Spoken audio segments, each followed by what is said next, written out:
Ladies and gentlemen, it is just an honor to have PHILIP Haney, former DHS Department of Homeland Security intelligence expert, on the show today. He's written a book. It's right here with me, See Something, Say Nothing.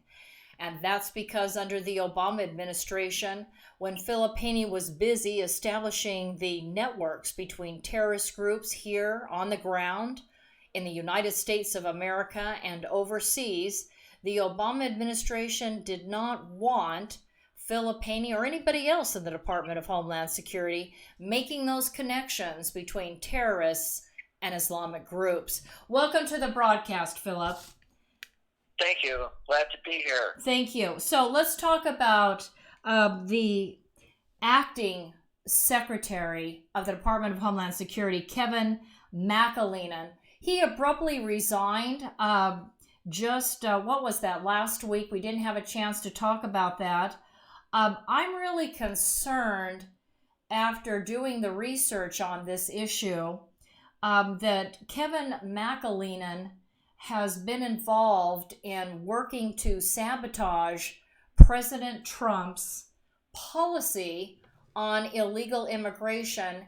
And, you work for the Department of Homeland Security for several years. You're on the phone to these people in Washington, D.C. You seem to have a good idea on what's going on. I'd like you to tell the audience why you believe, based on all your conversations and research, McAleenan, acting DHS Secretary, abruptly resigned just days ago. Yeah, about 2 weeks ago, an internal conflict became public. I think it was through the Washington Post, of a conflict and policy between McAleenan, who is acting Secretary of DHS, right, and Ken Cuccinelli, who is currently serving as USCIS Customs and Immigration Service Director. And Cuccinelli is very supportive of President Trump's efforts to secure our border and protect our national security. Mm-hmm. But like so many other previous Department of Homeland Security secretaries, including McAleenan, mm-hmm. they were not supportive, and they publicly opposed President Trump's policies. And so, yes, last week I did have a conversation with an insider in D.C., and we discussed that very issue, the one I just summarized. And then, remarkably, only 1 or 2 days later, McAleenan resigned abruptly, and that's quite unusual. So my sense of it is that what President Trump is looking for are people who are loyal to his policies and team player. You don't have to agree with every single thing like a robot. He does expect you to at least be in basic agreement with this policy. Right. And I believe that's basically what happened, is that McAleenan was not, and it was not secret, it was very public, mm-hmm. multiple articles, yeah, that he was not in support of President Trump. Yeah, I thought it was incredible that President Trump, in a tweet regarding Kevin McAleenan, after his abrupt resignation, said that he had done an outstanding job as acting Secretary of Homeland Security. He said, "We had worked well together with border crossings being way down. Kevin now, after many years in government, wants to spend more time with his family." And yet, I read about the fact that McAleenan absolutely was opposed to the zero tolerance policies of President Trump, and he did not want to prosecute people that came across the border illegally, which was actually intended to help stop human trafficking.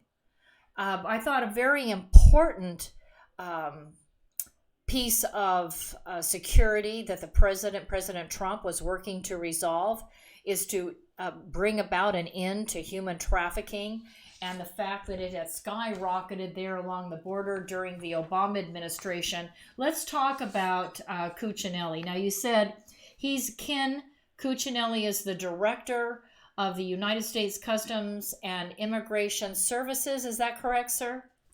Yeah, the acronym is USCIS Mm-hmm. They are the people that make the final decisions on people from other countries who are seeking to enter permanently. In other words, potential future citizens, green card holders. That's that agency that he's a director of right now. Now, he wrote that there are currently 14.3 million illegal aliens who are quote-unquote refugees. It's costing the American taxpayer $130 billion. That's with a B, ladies and gentlemen. 14.3 million illegals here, so-called refugees, costing us about $130 billion. Cuccinelli, the current director, is he at the top of the list for That's the rumors.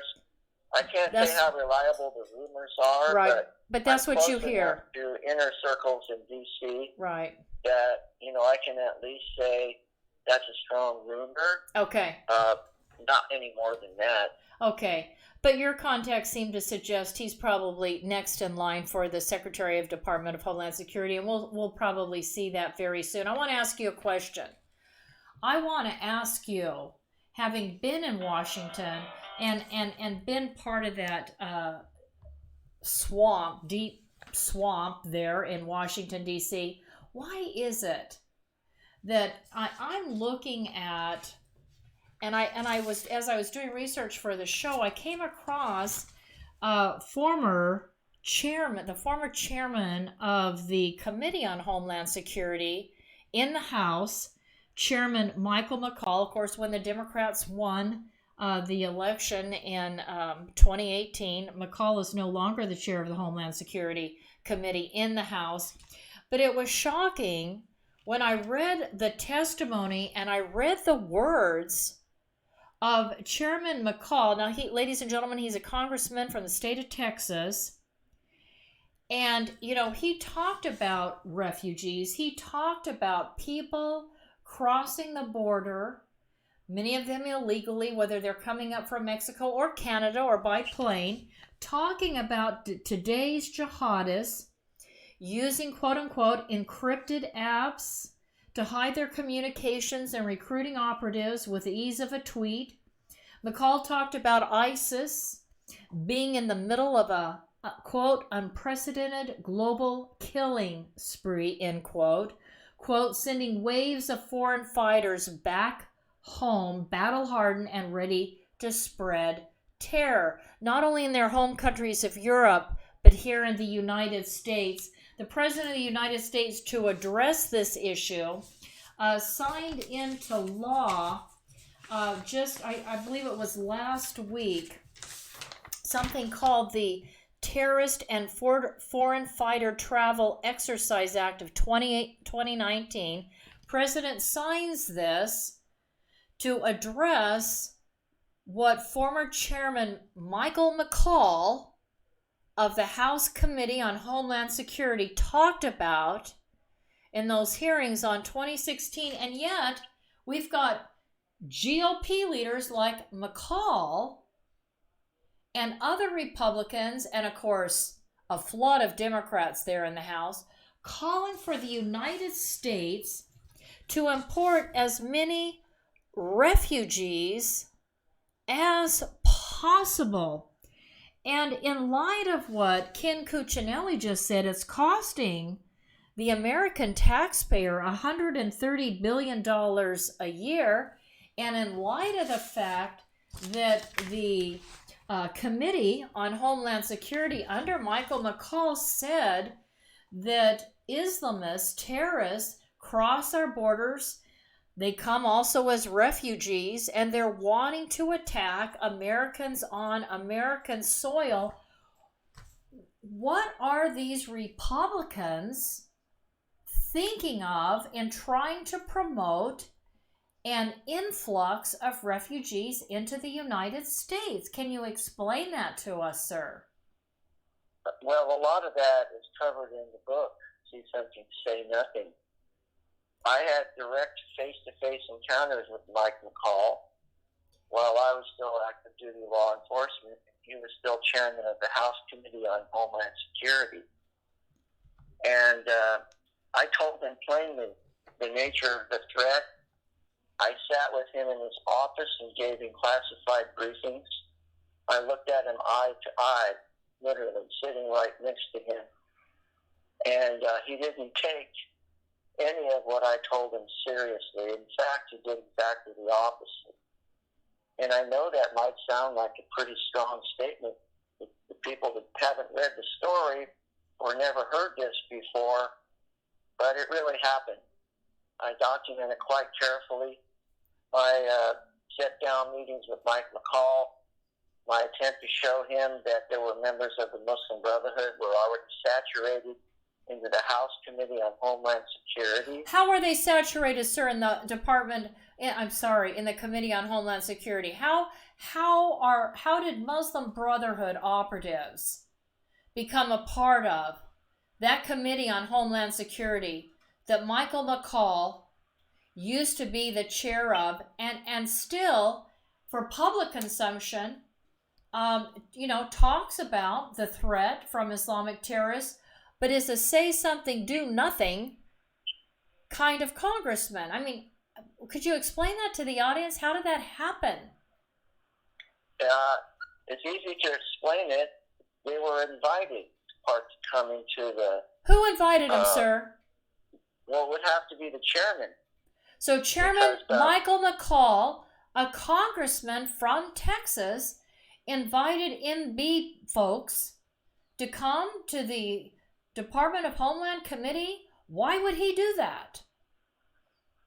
That's a good question, especially after I sat with him and pointed out plainly who these people were, what their organizations represented, that they were tied directly to the Muslim Brotherhood, and had already been proven in federal court to be connected to Hamas, a globally designated terrorist organization. But it didn't just end there.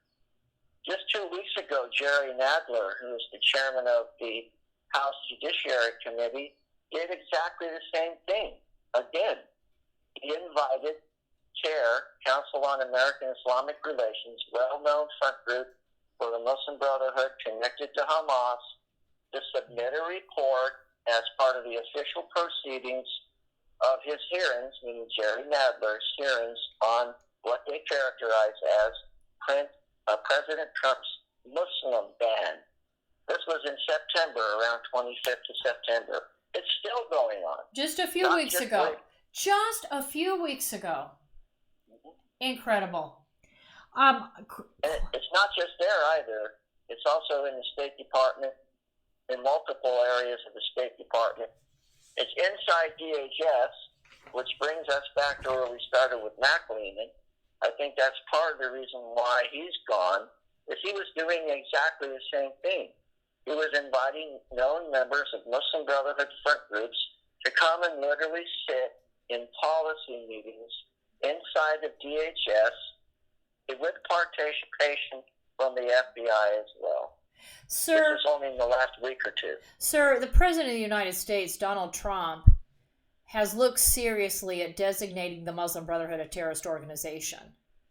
It's people like McCall, a Republican, and Nadler, a Democrat. It's these kinds of people that would work against the president. I find that incredible. What's your answer to that, sir? What's my answer to it? That's why I'm talking with you now on the radio instead of being retired and growing tomatoes in my garden. Okay. Because this is exactly what I tried to warn the administration about all the years I became known as a whistleblower. Mm-hmm. And put myself at great risk to do it. And how do you think I feel about it now? Well, it must be extremely... The Muslim Brotherhood groups are more thoroughly saturated into the administration now than they were during the Obama administration. Is that because of the Democrats primarily? Or are those... Yeah, I'd say people like the Democrats specifically, and or even people like McAleenan, who were literally inviting these representatives of these groups into policy positions, giving them the prestige and the influence to have a direct say in what our counterterrorism policy. And it worked, because you know what the new direction of the Department of Homeland Security is now? What? White supremacy. That's the new focus of Oh, DHS. yes, I know that. Right. I knew about, yes, I am very well aware of that. And I was shocked to hear that white supremacy is the main threat, because I was just, I've read over and over and over again that the reason why the president just, signed this piece of legislation, again, the name of it's a bit lengthy, but the Terrorist and Foreign Fighter Travel Exercise Act. The reason why the president signed that is because he wants the Department of Homeland Security to develop and conduct exercises related to detecting and preventing these people, these foreign fighters, from traveling into the United States. Again, whether they're coming up through Mexico, Canada, or on a false passport through an American airport. I want to change gears real quick. We just have a few more moments. The Turkish president, Turkey's president, Erdogan, he has threatened to open up the borders of Turkey and flood Europe with over 3.6 million Muslim refugees. He wants to. And the threat over the EU and the President of the United States is that he's going to make that happen if the EU considers, I guess, moving against Turkey. Now, there's Republicans and there are Democrats that have said to the president, you've made a big mistake. You've absolutely made a horrible mistake by not going in and preventing Turkey from entering in to northern Syria. This is my question to you, an intelligence expert on Islamists, and President Erdogan is somebody who I believe genuinely believes in Islam and genuinely wants to see Turkey become what it once was, like the Ottoman Empire, with a caliphate, with Muslim rule. And from what I hear, the statements that I hear from Erdogan, he is absolutely, no matter what the President of the United States does, no matter what the European nations do, he is moving forward on and into Syria. So my question to you is, as somebody that worked in the Department of Homeland Security for years, what does the president do? Because if he does, now he's already sent Vice President Pence and Secretary of State Pompeo to this NATO ally, Erdogan, to talk to him. But I'm sure the president and Pompeo and Vice President Pence are well aware of the fact that Turkey never had a problem committing genocide against the Armenians or the Greeks. They're not going to have a problem committing genocide against the Kurds or massacring the Kurds. And yet, if the president sends in troops into northern Syria, we're going to have World War III on our hands, because I believe that the Turks, with their allies, will throw the full force of Muslim armies against the West, and it'll be World War III. Your thoughts, sir?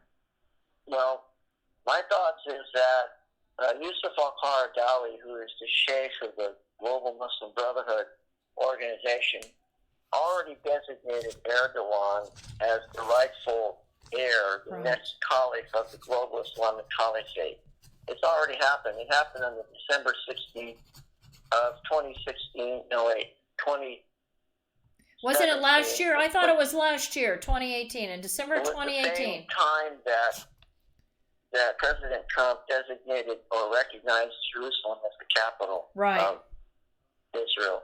Okay. 10 days after that, the U.S. CMO, the U.S. Council on Muslim Organizations, held a rally on the south ellipse of the White House. It's plain sight of the White House. And it made the announcement there at the end of the rally that Qaradawi had designated Erdogan as the rightful coming caliph of the next caliphate. Mm-hmm. So, and his threats to unleash refugees into Europe is complete blackmail. Oh yeah. Trying to force them to cooperate with him. Right. As far as the Kurds in Syria, they're only one. There's actually four large groups of Kurds: Syria, Turkey, Iraq, and Iran. Mm-hmm. They were divided into these four portions after the partition of World War I, about 100 years ago.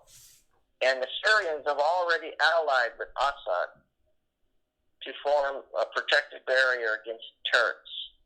And they're forming new alliances as we speak. There weren't very many people American soldiers on the northern border of Syria.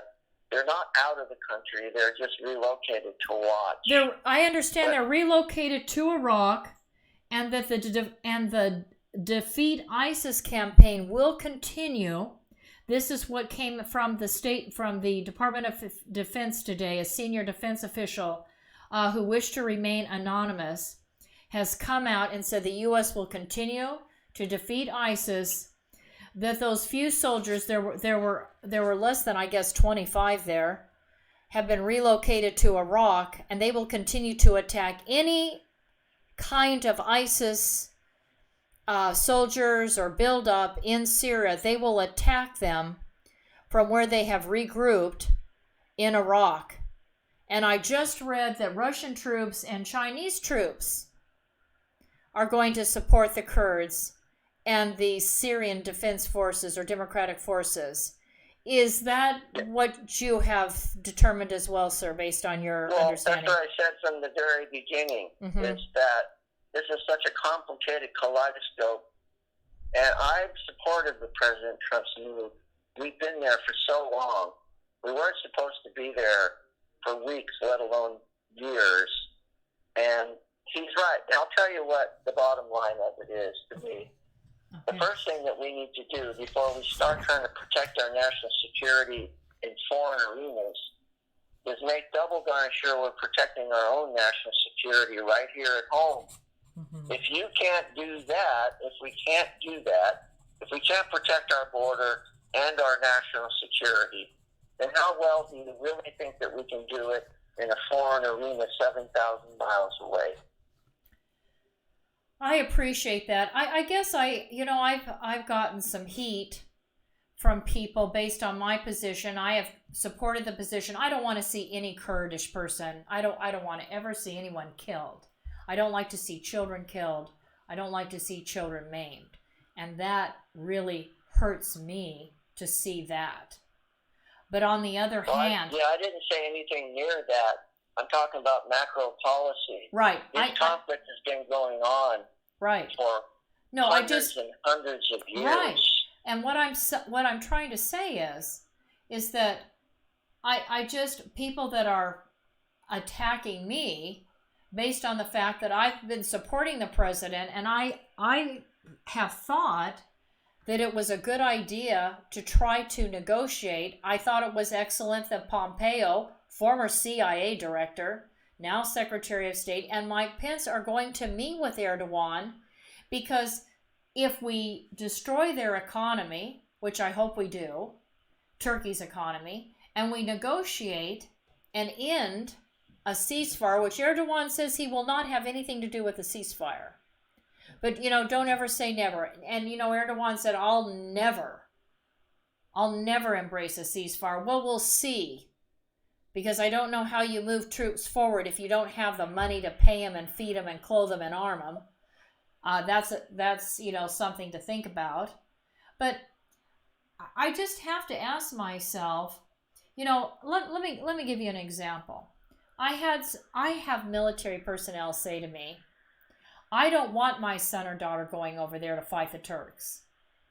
I don't want to see World War III. There's that faction. Then there are other military people or former military people that say to me, it was shameful that the president didn't move our troops in there. And maybe he should have set up a no-fly zone. that I would have liked to have seen that, I guess, because I don't think Americans would have been killed, and to have a no-fly zone, I think, would have saved the lives of innocent civilians, innocent Kurds, the civilian population. But I have other military personnel. Well, we ought to be there. We ought to be fighting off the Turks, because if we're not there fighting the Turks, look at ISIS and look at those people that'll escape. But yet the Defense Department has come out, the Pentagon has come out and said, we're right there in Iraq. We're going to fire on any ISIS. What do you say to that? There are different factions even among military personnel. Some say yes, some say no. What I say to is, if you're going to confront Turkey, you need to confront Erdogan. Having battles on the ground is not going to address Erdogan. There you go. And President Trump's doing exactly the right thing. Okay. He's following diplomatic channels. He's not doing it with a pen and a phone. He's sending his defense secretary and his secretary of state directly to Erdogan. That's the right place to start. Lay it on the table, make him a deal that he can't refuse, and then go from there. Do you think that President Trump will help orchestrate European nations to come together and kick Turkey's ass out of NATO? I don't know what he's going to do, how reliable he considers the EU. The EU is not a reliable bloc to deal with. Okay. It only takes one country, Germany, France, one of them, to upset the whole apple cart. Right. I think he's going to try it directly, what he's doing right now. Okay. But I think it's exactly the right thing. The more people you involve, the more complicated it gets. Sure it does. So he's going right directly to the source, and he's going to tell them exactly what he expects from Erdogan, and then we'll go from there. Thank you, sir. So appreciate all that you shared today.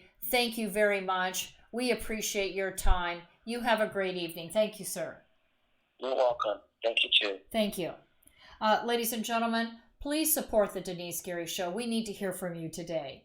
I have a 501c3. It's called the Middle East Initiative. Again, it's a 501c3. My producer just gestured that he's got it up on the screen. For those of you that are listening on your iPhone podcast or SoundCloud, you don't see it, please get out your pen and an envelope.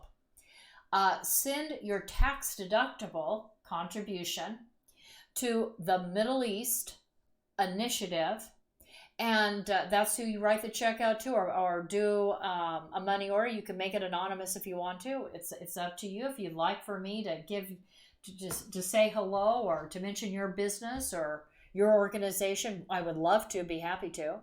But send that contribution. We need to hear from you today. Send it to Post Office Box 82162. Post Office Box 82162, Bakersfield, California, 93380. Ladies and gentlemen, I want to tell you about Frugati's Restaurant. Fabulous place to eat. It's the best Italian restaurant in all of Central California. Some say Southern California too.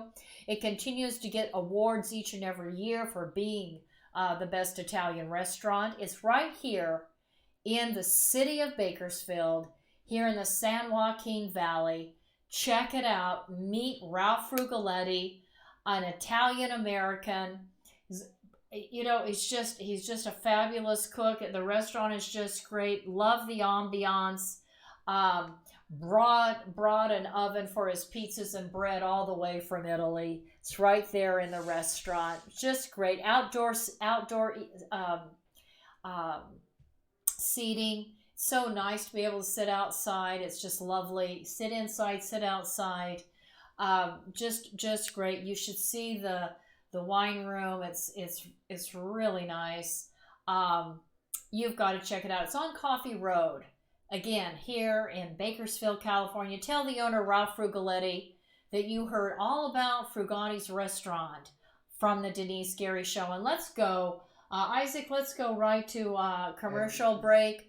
to Anatase products. President Trump has correctly stated that economic security is national security, and in the Tehachapi Mountains of Kern County resides a United States defense contractor, Anatase Products. Here is the Silicon Valley of the aerospace industry, right here in East Kern. Anatase Products is a forward-leaning manufacturer and distributor of hardware sold to major defense and aerospace companies. We're talking about Boeing, Lockheed Martin, United Technologies, Northrop Grumman, Raytheon General Electric, and on the list goes, as well as to every United States ally worldwide, including Israel, America's most important strategic ally in the Middle East. And for everything that flies, Anatase Products is providing the parts. And with me today is the president of Anatase Products, Scott Baker.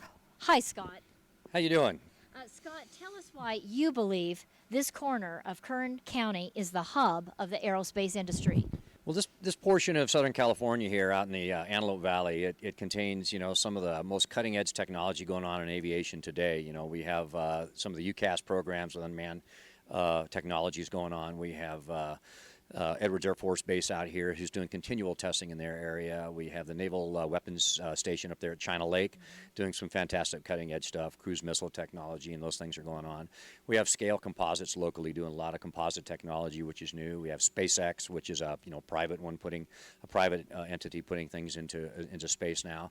This area is the growth center for aviation's future, and this is the area I think that as a nation we need to be concentrating some of our effort and taking this technology. And as we all know, with the space program from Apollo years ago, out of these technologies, we the private sector are going to reap some of the benefits of that. Thank you, Scott. Ladies and gentlemen, Scott Baker, president of Anatase Products. Anatase Products, located in the beautiful mountains of Tehachapi, California, in eastern Kern County, is home to some of the most innovative and specialized technologies in the world, including those at the U.S. Naval Air Warfare Center, Weapons Division at China Lake, Edwards Air Force Base, as well as Strata Launch, launching satellites capable of delivering multiple orbits in a single flight to space. And it is Anatase Products that has provided the manufactured devices, and the president, Scott Baker of Anatase Products, Marine Corps veteran, reactivated on 9/11 to monitor threats to the homeland, is carrying on a tradition of providing for the security of the United States by manufacturing every kind of fastener on anything that flies, as well as providing a full testing destructive laboratory. Contact Anatase Products, now in business for 30 years, at 661-822-6873. Located at 1314 Goodrich Drive in Tehachapi for your manufacturing and testing needs today. Ladies and gentlemen, thank you for listening to the Denice Geary Show, and thank you for your support. You have a great evening, and we'll look forward to being back with you tomorrow, Thursday. Good night.